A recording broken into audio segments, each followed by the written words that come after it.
going to show how to create a double exposure effect using two photographs. This one's a little bit more complex than some of the ones I've done, so this one a little bit trickier. So what I'm going to do first is just go ahead and pick an image that I want to use as my main image.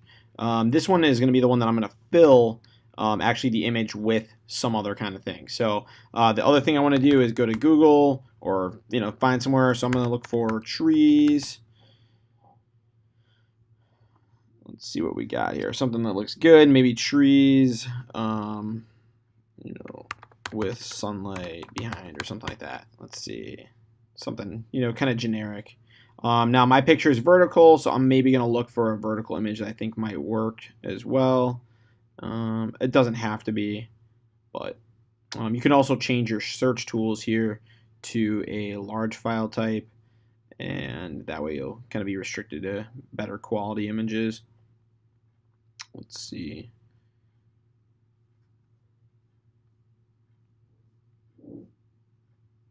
Being a little bit picky. Well, I'm just going to go with this one. Even though it's not a vertical, I'll make it work. Actually, this one looks a little bit nicer. Just double check the quality of the images that you're looking at too, because that could kind of be an issue. All right, so I'm going to bring this one in. All right, I'm going to drop it in directly into Photoshop, and I'm going to scale it up. Okay, and because eventually this is going to fill basically anything that's the image of my son in the background there.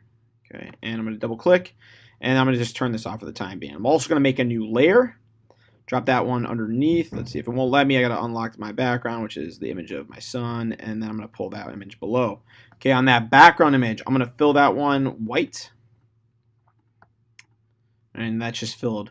Okay, your next task is really just to delete out your background. So I'm going to just quickly delete out the background using my quick selection tool. There are other ways to do this. Let's see. That looks okay. Deselect. See, I have a little bit of garbage left, so I'm going to go in just with an eraser tool real quick and kind of clean that up. All right. Next step. Okay, I'm going to turn off all my layers except for my image of Theo. But a quick selection tool would work. You could use a pen tool if you know how to use it, and then also your magic wand tool works. Okay, I'm going to go to my channels now, and I'm just going to basically double check to see which one of these has the most contrast. Okay, so I'm going to turn them all off. All right, does that one? Does that one? I think if I just click here, it'll turn them off. So most contrast, I'm going to say green. Okay, I'm going to right click, duplicate that channel, hit OK. I'm going to turn off the original. Okay, I'm just going to keep working with this one. And then what I'm going to do is I'm going to Command L. I'm going to push this all the way to as dark as I can get it. Okay. What you don't want to do is don't get the white to turn black. This might have been a bad choice in terms of it might have not been my darker one, so that might be the issue here. All right, anything that doesn't turn black, what you're going to do is you're going to go in with just a black paintbrush and fill in anything, and apparently that is not solid black. Let's get it. Okay, anything that is not black, I'm just going to paint.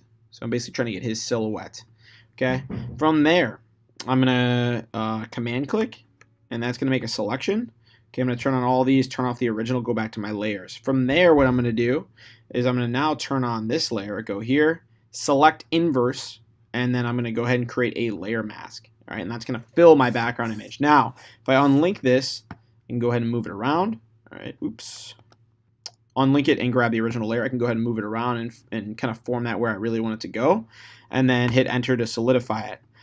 Next, I'm just going to hit multiply, and that's going to make this thing somewhat transparent. Now, if I don't like that, the tree's kind of blocking his face too much, I can move that over. All right, and that looks a little bit better. All right, and then the last step here is I'm going to go actually and create a layer mask. Not last step, but the next step, I'm going to create a layer mask on my image of Theo. And now, because it's white, I'm going to use black. I'm going to get a soft edge brush. I'm going to soften up the image of him. So the areas that I don't want maybe his hair texture to go through. Like I want his face to kind of be there. You could do the same thing really with the background image as well. All right. Next step, okay, I'm going to go ahead and use my color eyedropper tool to select a color that I like. I like this yellow. Oh, come on. I like this yellow. I'm going to paint that as my background color now. Okay.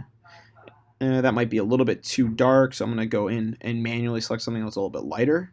Okay, if it's too dark, this won't look quite as good. Next step, take our background. We're going to duplicate it. Right click. Oops, and duplicate layer.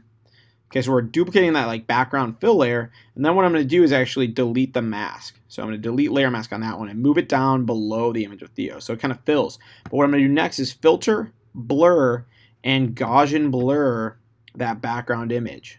Okay, and just so I can see it a little bit, there we go. All right.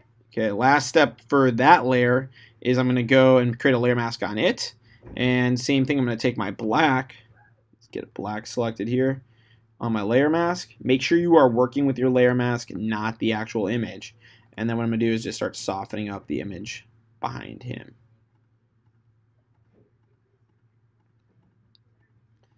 All right. And if there's other areas that are maybe too dark, you can pull those forward too. So that's looking pretty good. All right, I like what it's looking like. What I'm going to do is hold Shift, Option, Command, Option, Shift, E, and that's going to create this screenshot. Take Command L, and I'm just going to play with some of those levels on that copy. I like that. You know, create a little bit more contrast. Hit OK. Now I'm going to go down and I'm going to make a adjustment layer. I'm going to make this hue and saturation. It's going to sit above, and now what I can do is kind of adjust the color, right? So maybe, all right, I want to push this and make it a little bit more blue. Let's see, where's my blue? There we go. Okay, but it's too blue. So I'm going to go to the mask part of that adjustment layer. How those work is anything below it are going to be able to be faded out. Or I'm sorry, anything below the adjustment layer is going to be affected by it, but I can also, you know, erase. So what we have left here is this image where I have part of my son's face showing and part of the tree. Now, if some of these things are too hard edge, like if I don't really like the line, the Command D, if I don't really like the line there, I might pour maybe some of my black in to the middle and just soften up that edge. Let's see if that'll work. Oh, I could do that. I'd have to do that on the original. So you could soften up that edge if you feel like it kind of got too light or too edgy. So, and that's it. You're gonna save that as a JPEG.